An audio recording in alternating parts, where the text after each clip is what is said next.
Ini masalah skincare ya. Iya. Baik, jadi begini ya. Saya juga sudah mengikuti perkembangannya perjalanan daripada case ini ya. Ini sudah terpisah lagi dengan kasusnya Fadel tentunya ya. Jadi sekarang masuk kasusnya eh, skincare ya. Kalau nggak salah tuh ada salah satu apa itu namanya? Bukan dokter siapa namanya itu ya? FG. Ah, dan Reza itu lagi ya.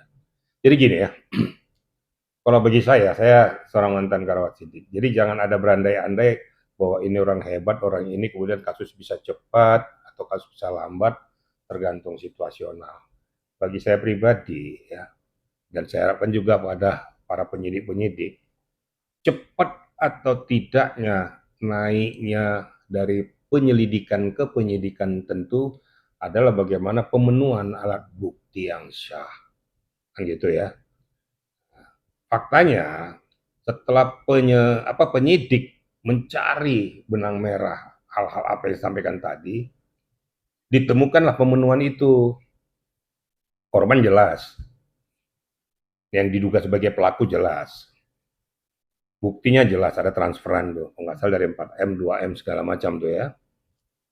Nah, kemudian mensreanya itu kan jelas ya, telah melakukan suatu perbuatan tindak pidana ya, merugikan orang lain gitu. Kan jelas di situ.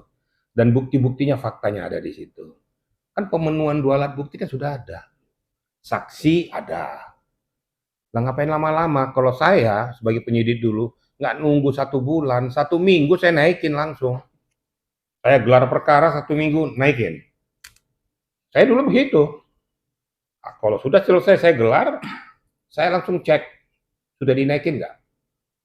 Sudah ditingkatkan nggak dari penyelidikan ke penyidikan? Karena pemenuhan alat bukti yang diminta itu sudah ada.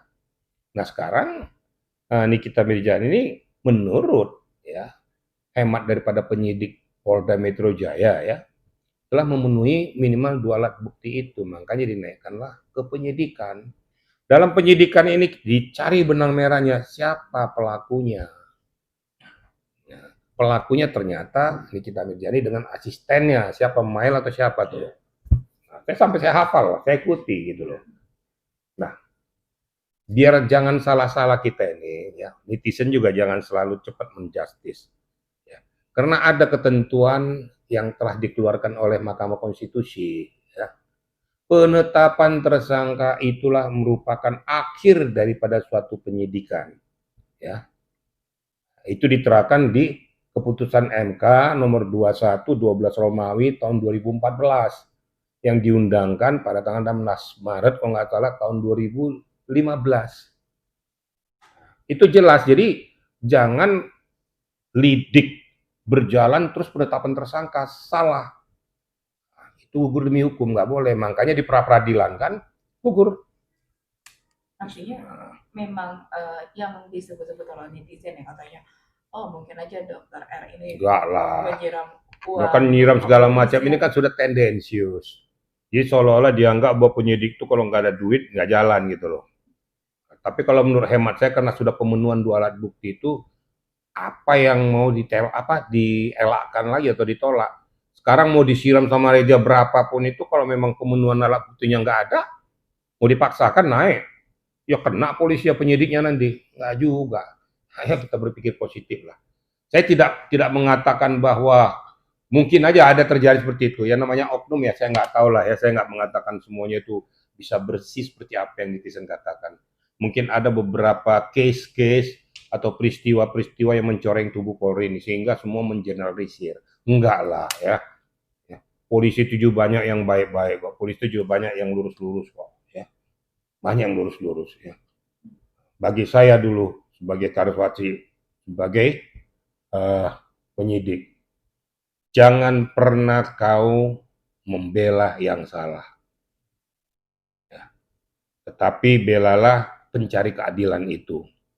Makanya pada saat digelar perkara, saya akan lihat benang merahnya. Kalau salah jangan kau benarkan. Nanti biarlah nanti hakim yang menentukan berat ringannya peristiwa itu. Tapi peristiwa itu jangan kita amputasi sesuai dengan keinginan pesanan. Rusak negara kita nanti. Nah, ini pesan saya kepada penyidik juga begitu. Kalau memang salah, katakan salah. Kalau memang bisa dilakukan RJ, ya lakukan RJ. Sepanjang itu tidak merugikan orang lain. Nah, tapi kalau skincare ini kan memang betul-betul memang ya bukan hanya orang lain yang dirugikan, itu publik. Tetapi azas manfaat dilakukan. Tinggal nanti pembuktian saja. Nah, saya cuma berharap kepada NM jangan mengulur panggilan. Ini kan sudah saya tahu ya. Hati-hati ya. Hati-hati karena penyidik itu mempunyai hak subjektif. Kamu ulur waktu untuk melakukan panggilan, yang saya monitor nih minggu depan melakukan panggilan kedua, tidak mengikuti permintaan mereka itu. Nggak datang, jangan sampai dilakukan upaya paksa. Kalau sempat dilakukan upaya paksa berarti dilakukan penahanan, jemput paksa karena tidak kooperatif. Ya, ada beberapa hal kenapa dilakukan penahanan itu. Satu, tidak kooperatif. Dua, diduga akan melarikan diri. Tiga, bisa menghilangkan barang bukti. Akhirnya, daripada situasional jadi seperti ini sudah gablak di depan umum, di depan netizen, penyidik mengambil langkah itu.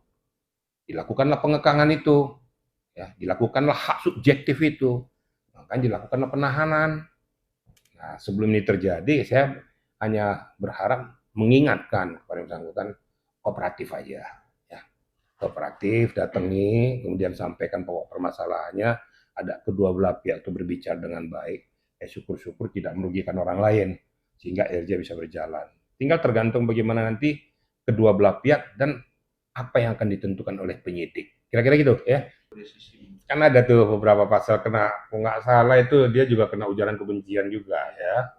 Kena kemudian pemerasan. Ingat loh, pemerasan itu tidak akan berbunyi. 368 tidak akan berbunyi apabila yang diperas itu belum berpindah tempatnya. Umpamanya saya memeras Anda uang sekian rupiah. Sepanjang uang itu belum berpindah, bunyi pemerasan itu belum ada. Gitu loh.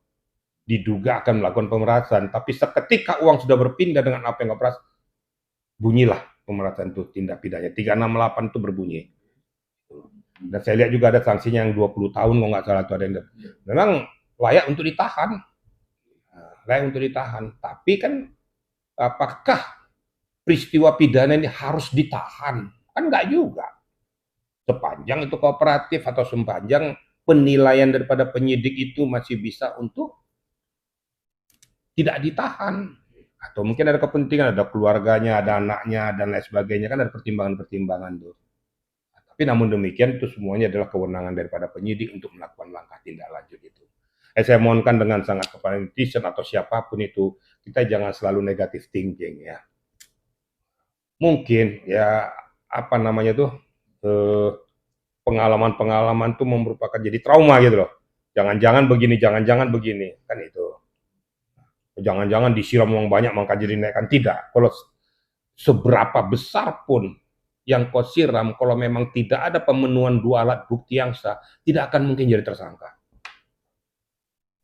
Komplain dong, pra-peradilan dia nanti. Apa buktinya?